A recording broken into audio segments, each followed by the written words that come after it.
তোমরা তো আগের ব্লগে দেখেছো আমরা মাছ ধরতে যাচ্ছিলাম, হঠাৎ রাস্তাতে জলের কারণে আমাদের বাইকটি পুঁতে যায় পদ্মা নদীর পাশেই। তো আমরা সেখান থেকে অনেক কষ্ট করে বাইকটিকে উদ্ধার করে সোজা চলে যাই পদ্মা নদীতে মাছ ধরার জন্য। আমরা মূলত পিকনিক করবো, সেজন্যই মাছ ধরতে যাচ্ছিলাম। তো সেই ব্লগটাই তোমাদের সঙ্গে শেয়ার করছি, তোমরা সম্পূর্ণ ভিডিওটি দেখো আমরা কীভাবে মাছ ধরি আর এই পদ্মা নদী আমরা কীভাবে পার করি নৌকা ছাড়া। তো দেখতেই পাচ্ছ এখানে আছে ইসমাইলের মামা আর আমার আরেকটা বন্ধু যার নাম হচ্ছে মুশারফ। তারা চিন্তা ভাবনা করছে ফার্স্টটা কোথায় পাতলে মাছগুলো বেশি পড়বে, কারণ মাছ ধরা নিয়ে ওদের এক্সপিরিয়েন্স আছে, আমার কোনো এক্সপিরিয়েন্স নেই। আমার ব্লগ করা এক্সপিরিয়েন্স, তার জন্য আমি বসে বসে ব্লগ করছি। আশেপাশের ভিউটা জাস্ট দেখার মতোই, তোমরা দেখে হয়তো বুঝতে পারছো যে কত সুন্দর লাগছে। আমাদের প্ল্যানিং ছিল মাছ ধরে নিয়ে গিয়ে রাত্রে পিকনিক করবো, বাট যা সিন মনে হচ্ছে যে রাতের বেলাতে মাছ ধরা হবে না, সকালে পিকনিক হবে। তো চলো দেখা যাক কী হয়।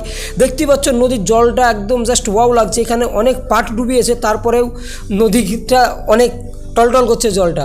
তারপরে রীতিমতো দেখতেই পাচ্ছ ড্রেসগুলো চেঞ্জ করছে, কারণ সাঁতার কেটে ওই পারে যাবে। তাই প্রথমত মনে হচ্ছিল নদীটা অনেক ছোট, পার হওয়া খুবই সহজ।